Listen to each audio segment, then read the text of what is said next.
Welcome back to Rosalind's watercolour classroom. The background will be similar to what we did last week, so we will start there. There will be a first layer added to the foreground at the same time. Next we will have another look at colour, this time with variations on the tree trunk. Some of these will be straight from the tube, but others will be mixed to get just the right shade. There are no hard and fast rules with mixing colours. Different combinations of paint will give you a particular colour, and they can be almost the same shade. I'll show you how this is done. The roughness of textured bark is a matter of contrast and leaving areas of colour side by side, not totally intermingled, but still with some merging. This will be done in 2 layers again, so to continue.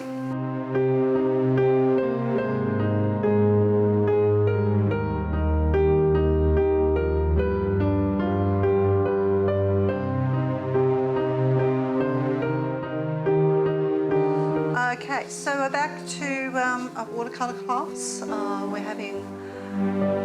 We're still doing trees on a landscape, and this time we're going back to doing textures. So textures on our tree trunks this time. I think we sort of did when we did this one, but even more so this week. So with that, there's a little bit of background, not quite as much, so we'll keep that very minimal. It'll be just putting it in and not playing with it. So probably the first step will be both the background and the foreground, pretty much done at the same time. We may even have time to do another one yet tonight, so we'll see where we go.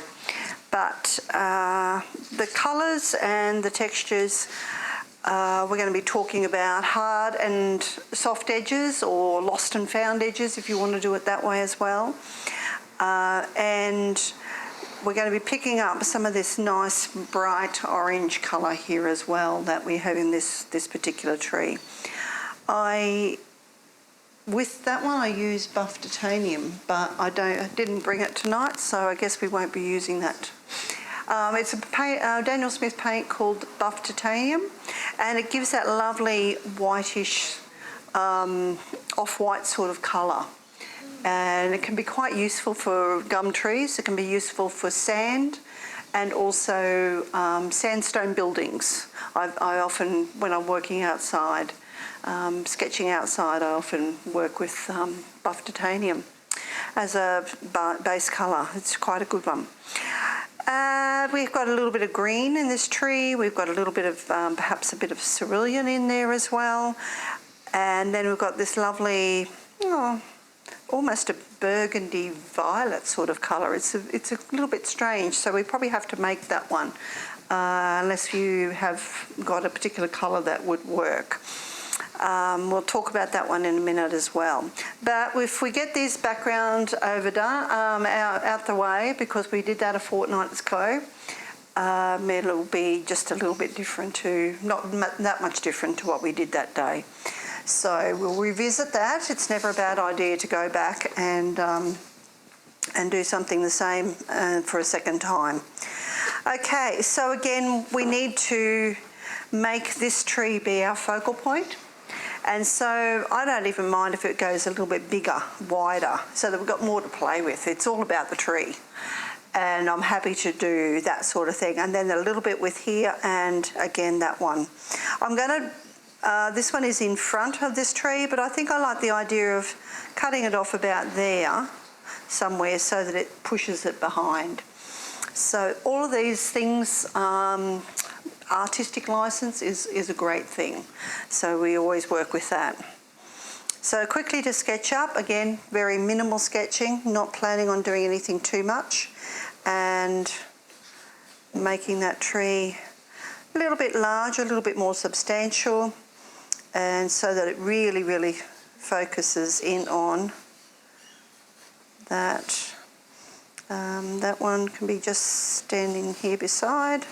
I don't mind if it isn't quite as straight as it appears in the photo. Again, I always like to change things up to make them more interesting. And I'm going to separate this one up again. Have to be a little bit careful not to go same with the spacing, or even though the trees themselves are the same, different sizes. We've got large, medium and small, narrow. So it's also about the spaces between the trees. Now these are already looking a little bit similar. So I have to think about whether I want to go closer or further away. And this one is a closer one, so it might be just as easy to do that. It's actually tucked in behind this tree a little bit anyway, so I'm just going to work with that. That'll be fine. And so something like that, I might even just tuck that in so that it really shines on that one. Guess what? That's the sketch. No, sorry, one more thing. I just need a bit of reminder as to where the background and the foreground. It could even be a little bit lower, actually. I might even just make it a bit lower so that makes a little bit more of the background. The other thing I like about this is that red and green complementary colour scheme that automatically is here with the greenish background plus the reddish trees. So we have the complementaries happening as well. Okay, so colours tonight, looking at for the background, I'm just going with a couple of greens. I'm not going to use anything too light. So a mid-tone green and then a darker green, but that also needs to be knocked a bit, so I'm going to use a little bit of reddish colour into that so that it sits back a bit. I think even perhaps a little bit of blue. I might even just, no, not that one. Just put a little bit of ultramarine in with that as well, just to see how much how that sort of works. When I get to the trees themselves, I'll just work with those colours, but also add a little bit of that violety, that dark violet that's there, burgundy, whatever it is. So those are the colours that I'm working with in the background. In the foreground, it'll just be a variation on that theme. Just wondering, I might even come back in with a bit of raw umber, just as that little bit of lightness in the foreground as well. That might work quite nicely. Okay, so don't use your biggest brushes, but at the same time we still have got some area here that is a little bit bigger. So happy to work with that. Perhaps a little bit of water, but I wouldn't go overboard about it. It's just to help the flow a touch. And so I'm just going to start with a couple of colours, and I'm not going to be too worried about putting them down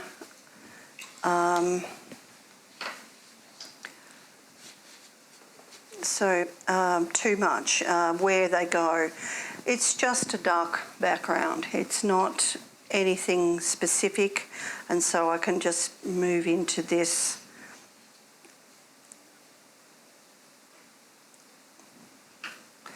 And put some paint down. A bit of blue now. I forgot to mix that one up, so I'll have to work it on the go. It's always, remember, first thing you do is to mix your paint ready to go. That way you can, it almost looks like another tree the way it's painted here. A green tree. But no, it'll be fine. Just looking for some variation in that area, and again, just I love putting red with my greens. And in fact, there could be even another couple of background trees there somewhere that sort of blend into the background somewhere. So just a little bit of that, doesn't go astray. Try not to have a straight line here, because even though we're going to move into the foreground, we still need it to not dry with a straight line. So always just remember that type of thing. And just moving on. So finish one section at a time. I do this a lot. And it really, once you start, if you tried to do one colour and then most of them are dry, they wouldn't blend, which is what we're after at the moment.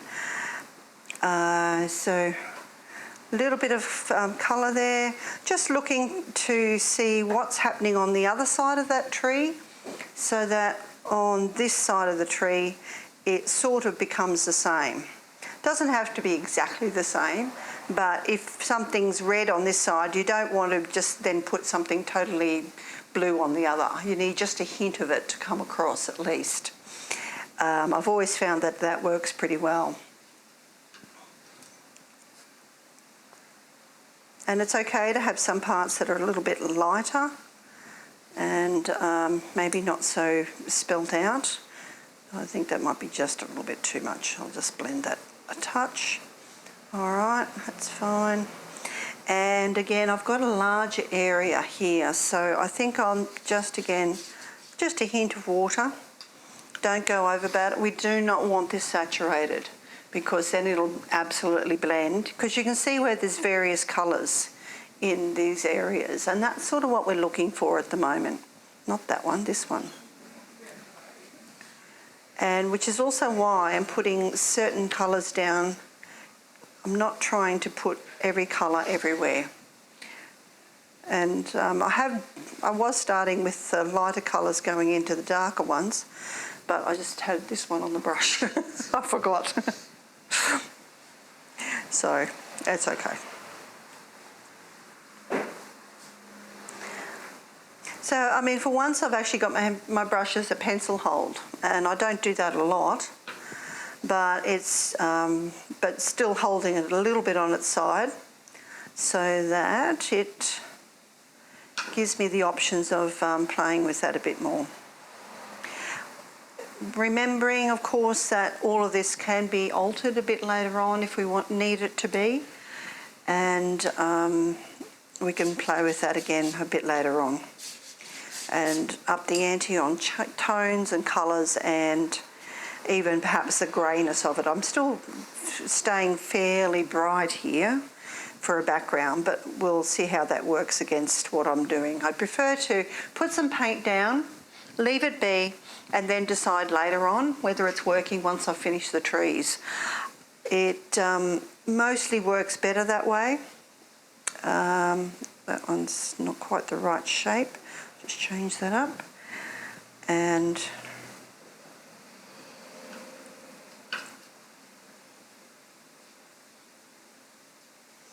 so it's almost just very patchy. A little bit of this colour and a little bit of that colour, and working it through. And I don't mind, that's a little bit lighter up there, that might be fine. If I don't like it later on, I'll shift it or darken it a bit. There's not a lot of dark in here at the moment, and that's okay. We'll deal with that a bit later on as well. Might be all I need. Now, a little bit of foreground though, I will still add that. And the main difference between the foreground and the background is the fact that the foreground is lighter. It's not quite so dark. So again, we're just going to, the other difference is the direction. Where everything here is going up and down, when we get to the foreground, we start going across, mostly. It's a little bit, you know, it's like the Australian bush is very haphazard. So it won't actually end up being totally flat, but we want to keep this as rough as possible.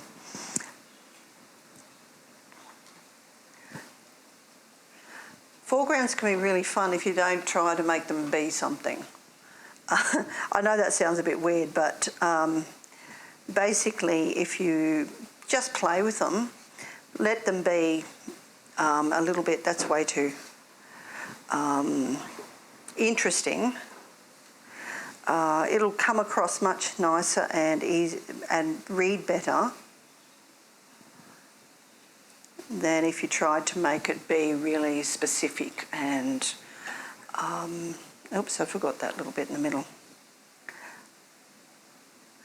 Yeah, especially these bush ones. The rougher you can get it, the better it is. And I just wanted to put a bit of paint down. I'll just come back in with a bit of dark just to change that up straight away, but only a little bit.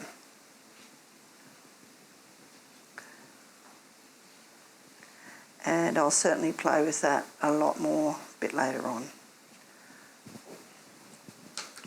Again, trying not to make this be too straight along the bottom, but the thing is it'll be lighter than probably what our trees will end up being there anyway. So I'm not too worried about that. And basically, for the moment, that'll do.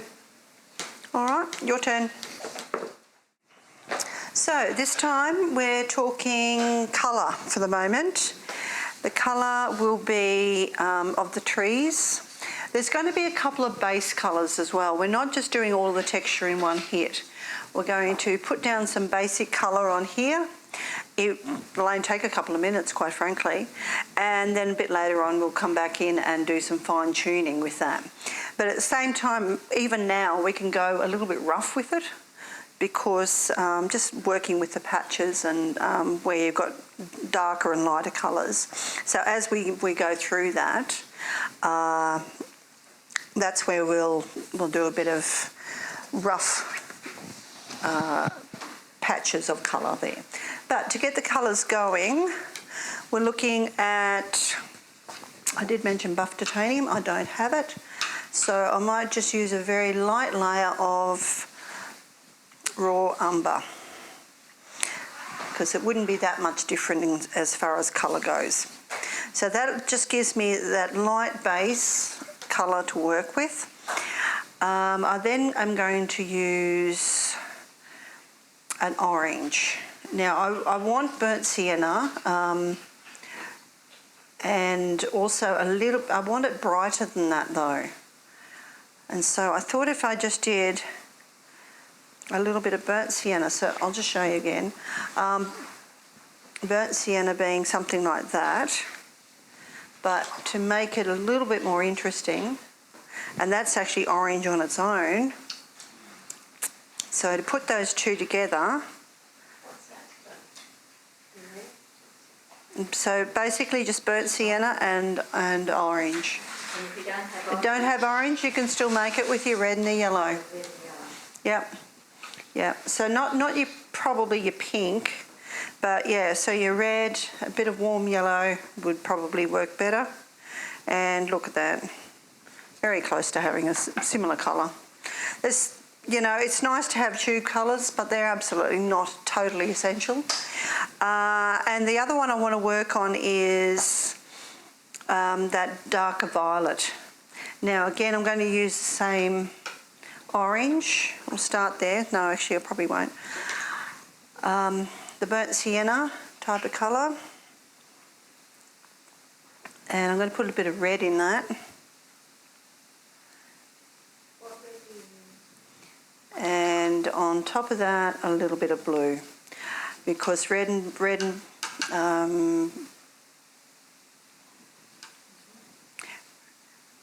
make violet, and we can probably go a little bit darker in places, but I think that's probably close enough. I've got ultramarine, I've got some burnt sienna, and I've got some red.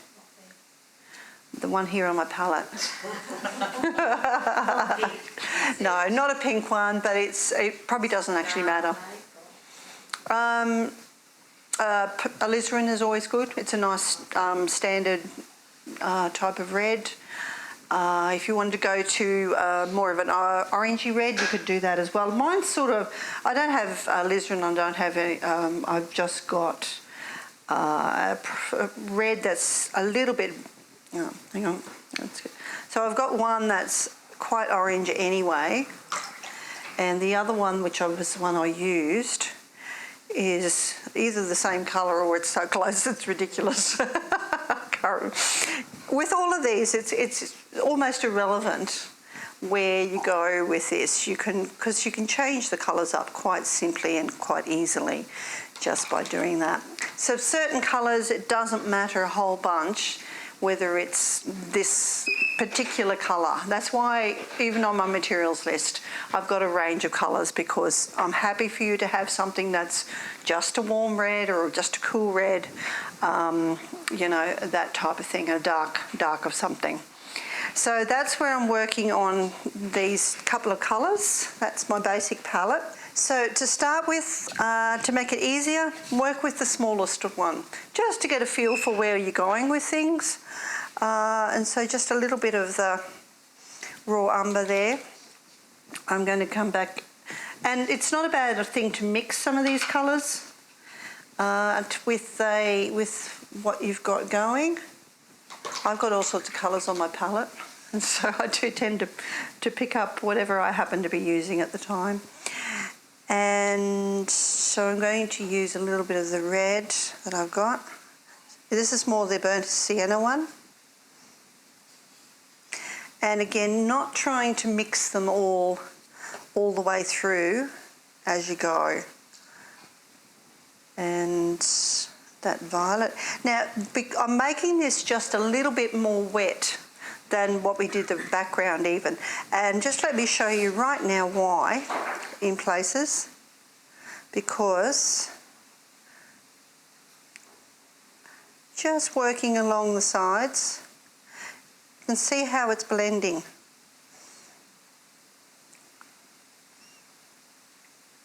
And it's giving me that lovely variety of colour just in that area.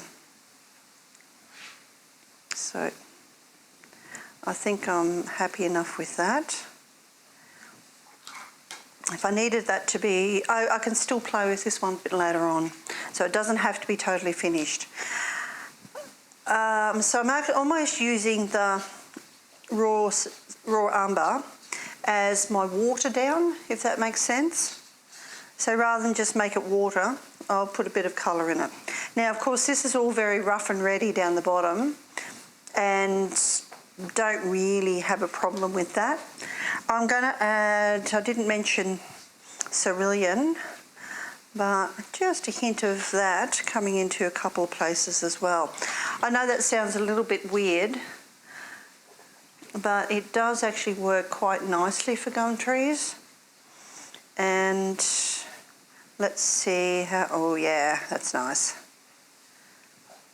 That lovely rich orange. I don't want too much of it on here because again this is going to be the main feature. So a little bit of it here and there is fine on this one, and particularly there because it's right next door anyway. And so that's a little bit too blue. I'm just going to add some more raw umber into that little bit.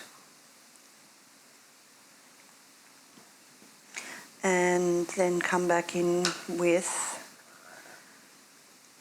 the violet is actually quite fairly red actually. It's not a particularly blue violet, which I often work with a blue violet, but this time it's quite, I want that a little bit less colour there. I probably could have changed that shape up a bit more before I started, but it'll now be something dark right there.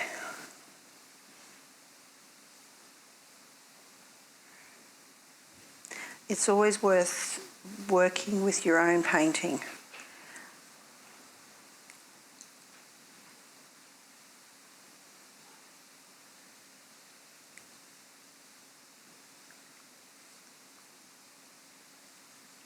Quite liking that, and I'll just put a bit of that down the bottom as well because it's quite dark there, and I'm just going to now again very careful not to make that a straight line on the bottom. Again, just as rough as you can, blending a little bit back, having a bit of dark. We can still go with more dark there later, so it's not a big deal. And so we've got quite a pretty tree there at the moment. We'll work on that later. It could end up slightly different to that as well. Okay, the last one. Now this one again, I'm going to do that. It's quite a large area, but I think we'll be right because again we're working with the single layer, the first layer. It's not a finished product.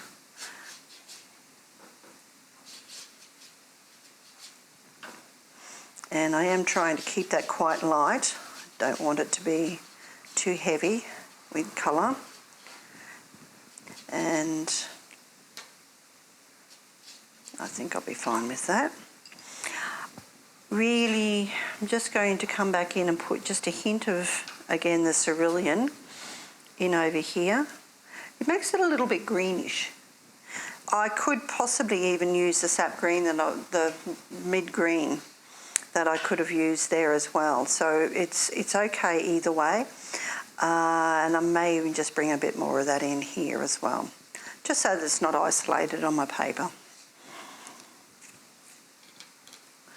So nice, bright, yeah, orangey red here.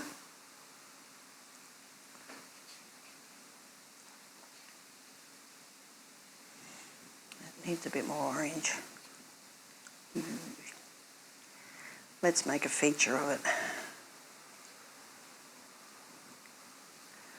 A little bit less here, that's fine. All the way through there a bit more. As it's sort of like the paint run out.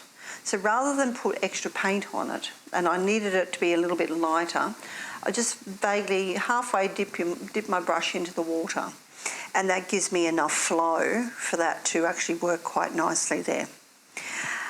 And again, just a little bit of extra. No, I want some more orange on that, so that there's a couple more bits in the top here as well.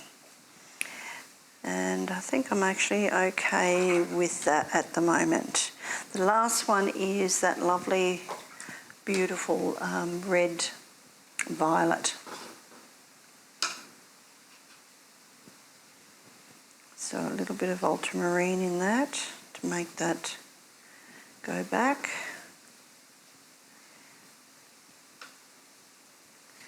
And no, there's too much blue there. I need a bit more red. So I might actually...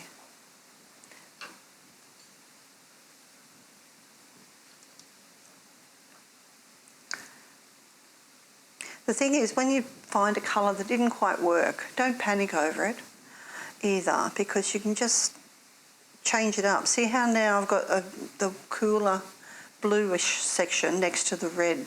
It's going to work. It's going to work quite nicely with just that bit of variation there as well now. And you'll also notice where I'm starting to look at shape here, and I'm going to work with just putting down some colour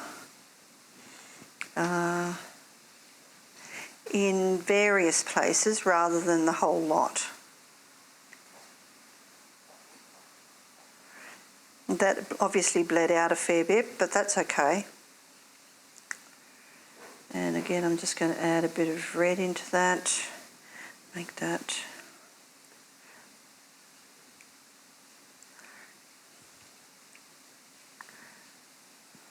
Nobody else is there, nobody else has been there, so nobody else is taking a photo of this particular tree. So it's amazing how much you can actually play with it and make it be the sort of tree you like. And I'm actually quite happy with that. And it's a good start. Just these other little bits of things happening here and not actually working with the whole lot. And I think I just need a little bit of, whoops, don't want to get too much. So this is where, in particular this tree, is where you can get things a little bit gappy.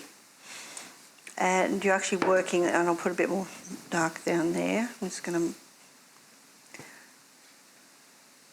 a little bit of dark just to work that out. And just to here, the base of this particular tree is kind of interesting. It's like it's just some weird little bits happening there. I'm going to leave it like that. And we'll work with that and come back and finish it off shortly.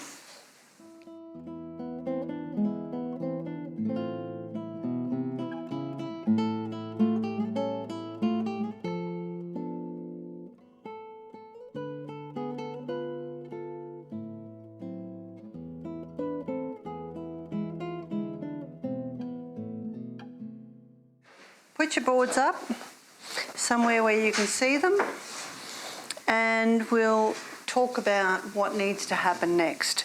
The background is largely finished, but at the same time it probably needs a little bit of changing up.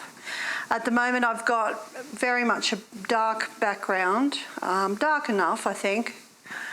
It's quite straight across here, so when I do some in the foreground, I'll probably make something happen that joins those two areas. At the moment, they're quite separate. And the other thing is to work with my foreground. There's not a lot of foreground, so we don't need to do too much to it, but it does need to be more interesting than what I've got at the moment. And a lot of what happens now is playing with tonal variations, and perhaps a little bit of colour here and there.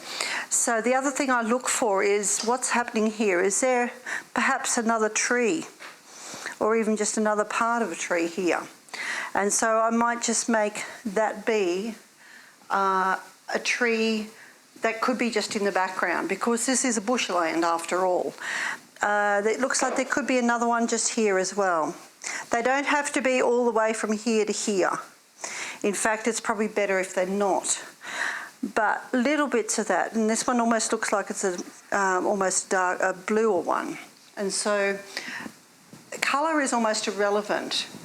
So what I'm going to do now is pick out a few of those elements that I was just talking about, and I'm not even going to paint anything to do with what I just mentioned. I'm going to paint around them and see whether that works.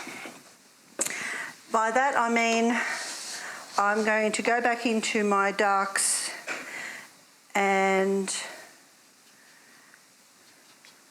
some dark green with more blue into it. I'm finding that this is perhaps not pushed back as much as I would like, and so I'm going to add that, and I'm just making sure that it goes a little bit grayer.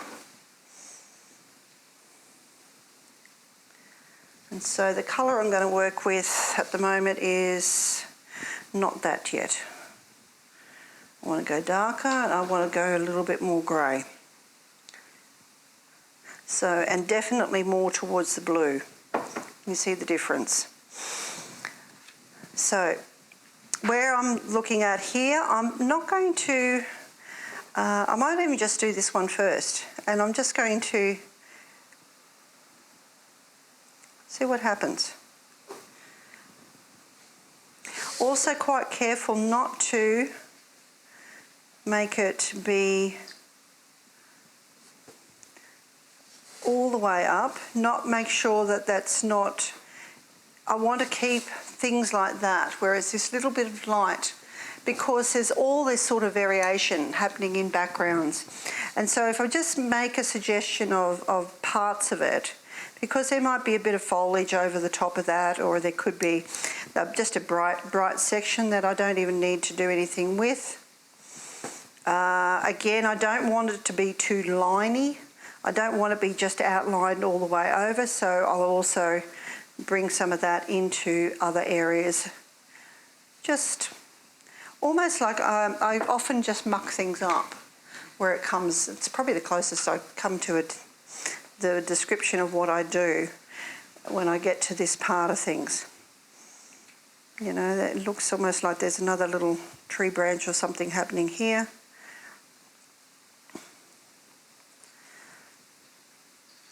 So rather than using the blue now, this is a lighter area, so I'm just putting in a little bit of that colour. It's just about having some variation, and of course there could be foliage up here as well. So I could even just do some knocking it up that way. So see how that sort of finished off that area, I hope, so that it actually looks like there's background, but at the same time it can be not quite stated. And I might even just come straight into the foreground a little bit and just play with that a touch more. So, same sort of thing happening over here. I just want a suggestion of something else being there. Now, there's nothing to stop me from painting actual paint there. So if I need to make that be a little bit more, I could just have more of a suggestion of something happening there, that's fine.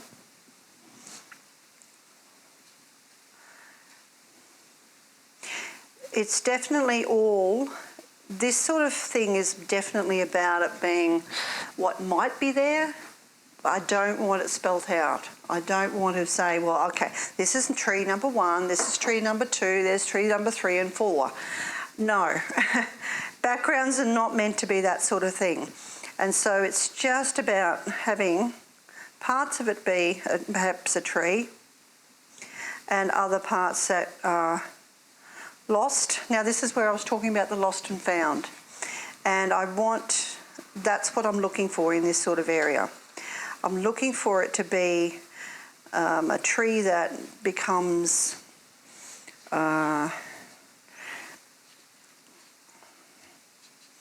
yeah, I mean the trees themselves, you see part of it and then you might see a different part of it, and then there's bush in between and there's all that sort of thing happening.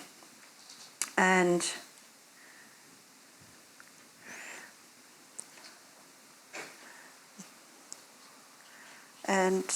quite frankly, that's probably all I need to do there on that one. Again, I can play with this a bit later on.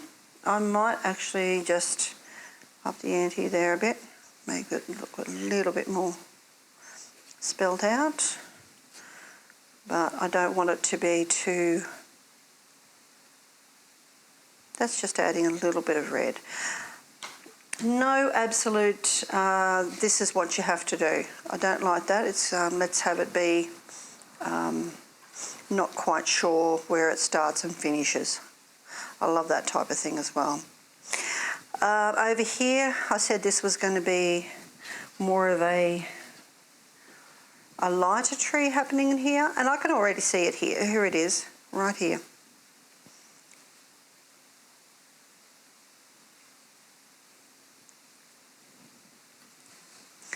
And but again, once again, I don't want it finished off. I don't want it to be totally spelled out. And if yours didn't have anything like that, you can either just make up a few or you can just have background. The one over here is effectively got hardly any extra trees.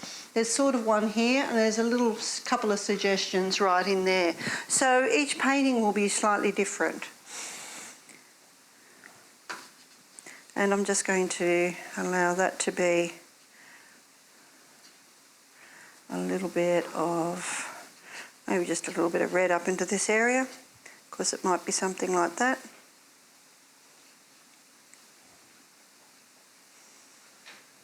And I'm just going to get rid of the whites up here because at the moment they're quite okay here, but I don't want too much up in there because again I don't want this competing with what's going to be happening in my trees themselves.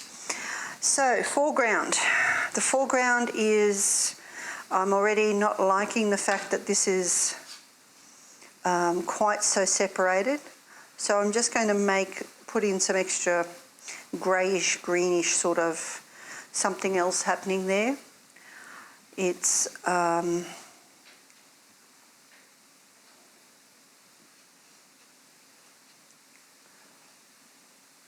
about connection. I need to connect this area without it being, so that it's still obvious that this is background, that's foreground, but there's this greyish, don't quite know what's happening sort of area. and it could be either way. And so that's where I'm working with at the moment, just trying to have that. And of course it's a little bit hard trying to do it in between because there's only really tiny areas here.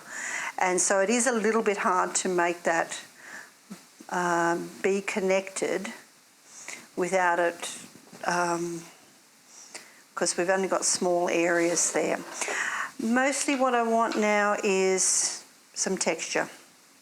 So not only is there texture going to be on these trees, we also need a bit of something happening in this area as well. And I find the easiest way to do that is to get some stronger paint. So we're not working with very light paint here. You need something that you can just skim over the page and already see the difference.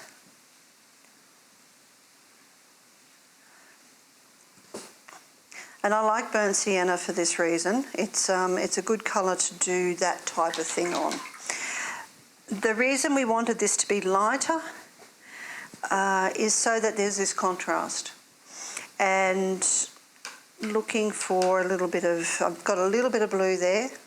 Remember I said something about if you put burnt sienna and ultramarine together, they go a little bit grey, they almost go to black. So you can actually get a little bit of that happening just by, I might just be a little bit more specific here so that that comes through. Now, don't quite know what's happening there, but it's not working. I'm just going to come straight up to that.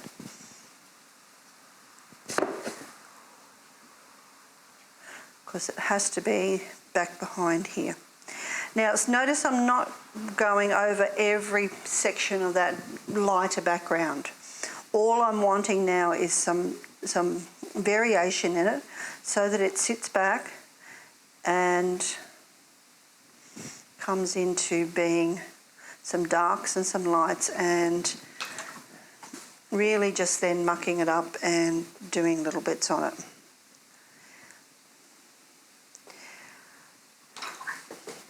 So, and again, there is some grasses here, and some of them are lighter. Depends on whether we want to go down that path, because the lighter ones either have to be painted in with gouache or scratched out with a razor blade or something like that. And if you're going to scratch it out, please only do that when it's dry. And actually the gouache will only work properly when it's dry as well. So maybe when we finish the trees, we'll just do some really final bits and pieces of something happening on that foreground. Some of that will actually happen on the... So I don't know that I want to do anything much more here. Yeah, I think if I play any more there, I'm just going to lose that sense of stuff being on the ground. And of course I've got it mostly horizontal. Eventually we might just do a couple, for instance a stick just going, up in the air for whatever reason, it could be something like that. And that is about it for the moment. So, okay. Okay, so yeah, we've been there, we've done all that. Now comes the fun bit. I love doing the textures on the trees. They're just so much fun. But so that's the next thing to go. Now, when you do trees like this, you can actually have some fun with shape, as in various different types of areas of colour. And this one is quite intense in the orange, and that you may think that that's not a thing, but it actually is. There's quite a few trees out there. I have seen them, and it's surprising, quite frankly, how red they can be, how orange they can be, how bright they can be. It's just one of those things that you wouldn't really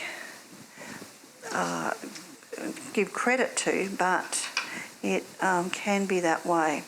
Now again, okay, so talking colour, What we're mostly looking for now is some darks in amongst this tree. And so we're looking for something that's gone a little bit more to the blue-red. That's too blue, so as soon as you want to do something like that, you put a little bit of extra red with it, probably even a bit more still. That's better. But it has to be fairly dark. If you try and do this section now with that sort of thing, you've got no chance.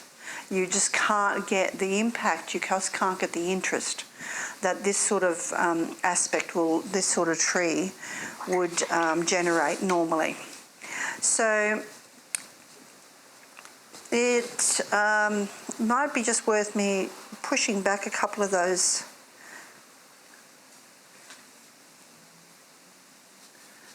I should have done that before I actually did the tree itself. It's just that was a little bit of a weird shape. So the easiest way to deal with that though is to put some dark there. And all of a sudden it reads quite well. Now I need to differentiate between this tree, what's happening there, and this one behind. And probably the easiest way is either to make that darker and that lighter, or vice versa. It doesn't really matter which way you go. I'm going to leave that as lighter, and when I get to this one I'm going to darken that one up, I think. A different thing, if you actually want to, no, I won't do that. So I'm going to put some tone on here, just little bits of textures on this tree here, because it's nice and patchy. I do think that there mostly is this little bit of darkness happening at the bottom.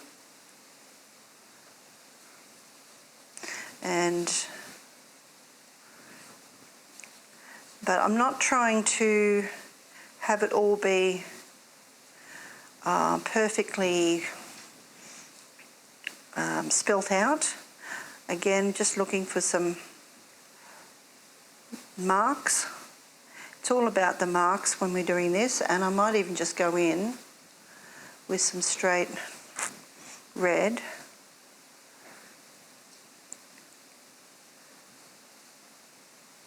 To up the ante on that part of things as well. And a little bit of dark just there.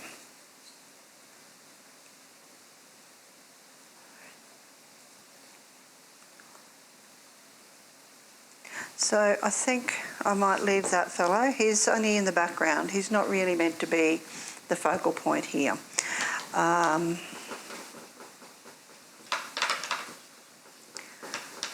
So it's important also at this time of the painting that you still have enough paint mixed up, because again, if you're trying to get your paint, trying to get it from dry parts of the pigment. So having your colours quite this strong, so that you pick them up quickly, because we're looking for dark paint here, and the darkness is often easier to get when you just picking up some nice, really deep dark stuff. Okay, so here I'm just going to, it's almost like bringing these paintings alive, these trees alive, just by giving it some extra colour.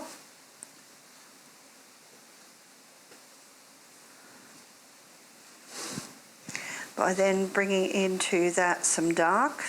Now when this is why I like dry paper, but rough paper, because I can skim the page and it gives me these rough sort of unspelt out marks. I probably shouldn't do too much into that area. I kind of like that the way it was. So I might just soften that off just a touch. A little bit of that's fine.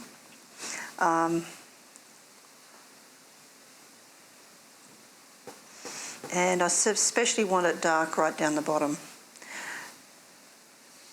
To get nice deep dark paint, you need to have the strong your pigment strong.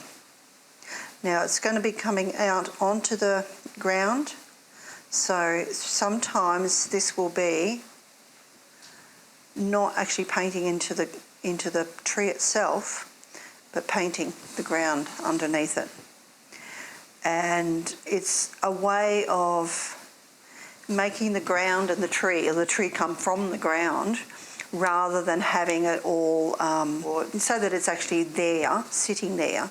And little things like having some darks there, but leaving some lights in that area as well is working. And you know, I can probably just make it again slightly darker marks here and there in amongst that area. Just again, a little bit of variation. And I don't want to go just too much more with that, but I think I'm actually quite happy with that. I like that bit of tree there. I might just put a little bit of, that should be enough. So now for the big fella. This is the one that I really enjoy, because you can really go to town when it's as rough as that, you know. So what we're looking for here is some darker against the lighter. So we've already got some of that happening in here. But what we're looking for as well is some dark parts, little marks that are hard-edged, as opposed to most of what we've got here is soft edge. We're now looking for some hard edges as well. And that will actually bring all of that together. I don't know what I've got on my brush there, but it's dark, but I think it's a bit too blue.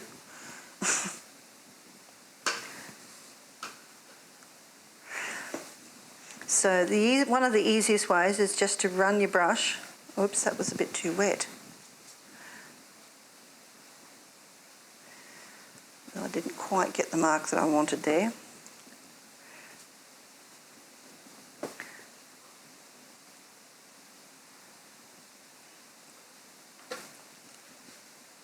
There we go.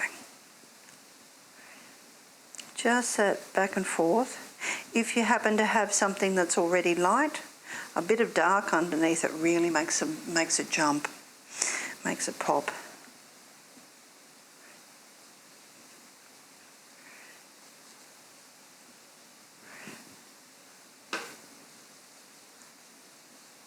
There we go.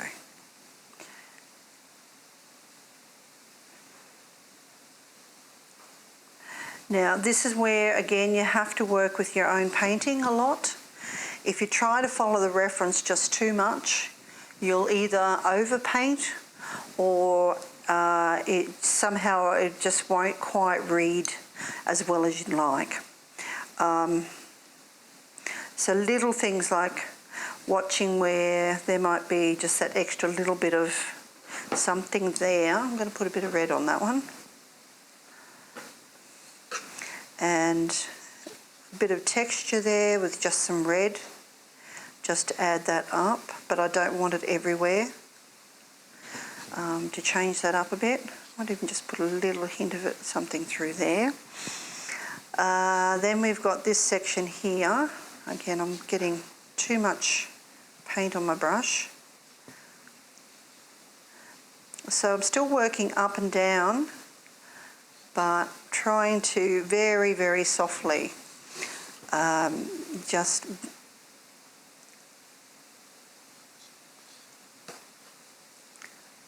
skimming the page as much as I can.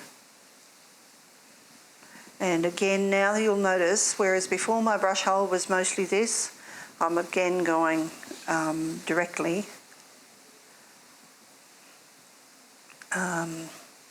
with my hand over the brush, because it seems to be, that's, to me especially, works really well.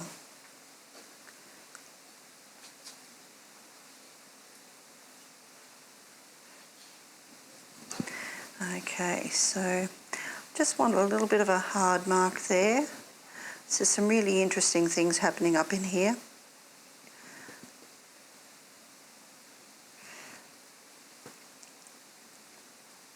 And I especially like all this really orange. I'm not going to change that up very much at all.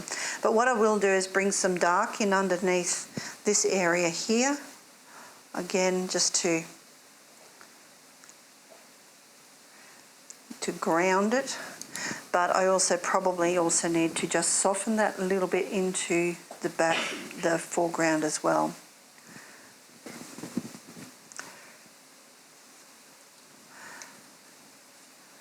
Okay. Sometimes it might be just about doing a little bit of just a colour rather than the whole dark blue thing, a dark purple, violet, and just a little bit of texture with some of that colour instead.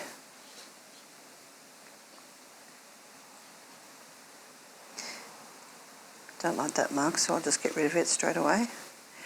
And I think I'm mostly happy with that. That was looking too lost. And so it's sometimes hard to get that absolute contrast, this really deep dark next to something that's light. And so that is pretty much where I think I want to leave that. What I still will do now is just play with that foreground just a little bit more, and it will also be just a little bit about upping the ante, making some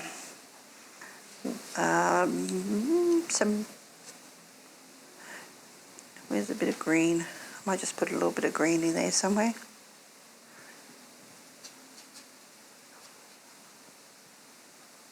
Probably don't. I don't really want to do too much more to the foreground. If I wanted just to stick there somewhere, which is not certainly impossible, and oops, I meant to have a bit of blue on that as well. That's a red. I like just doing the whole. It works better when you've got more to play with, like in these. You can see how much more area you have to play with than I do at the moment. Even that one there is a little bit, but yeah. So I won't actually play with this too much, because otherwise I'm just going to overdo it, quite frankly. And I think that is that. There's possibly more I could do to that, but at the moment I think I'm actually okay. I'll just put that up because I'll end up using that for another painting later. It was always nice to have the tape taken off them later on. So as you can tell with the foreground, I'll just put this up. With the foreground, the less you do with it, it's about having, but you'll see how it's definitely lighter in that area, and then it starts to blend into the trees at the back, and generally it's just a little bit of roughness, because that's what bushland does. It doesn't have to be spelt out. If you've got all these little bits of stuff happening and going on, that is usually enough. I don't know what that is, I don't like it. So I'll just take that one away. Have some fun to finish it off. The last 2 weeks have been painting scenes that in many ways have similar techniques, process, and some of the same colours used. But the differences came in the treatment of the tree trunks, where the red gum had stronger colours and more pattern within the colour of the trunks themselves. This led to an opportunity to create more impact, both with textures and brighter colour, an orange-red. This created a lovely green-red complementary colour scheme. Brushwork was still at the forefront of how this was all achieved. Hopefully by now you're becoming more familiar with the brushes you have and how to hold them to paint with variation. So moving on to next week, we will go wide lens and paint a panoramic landscape with distant trees and bushes, and some much closer foliage to give you a very good view of how to address depth of aerial perspective. The colours will mostly be soft and almost ethereal.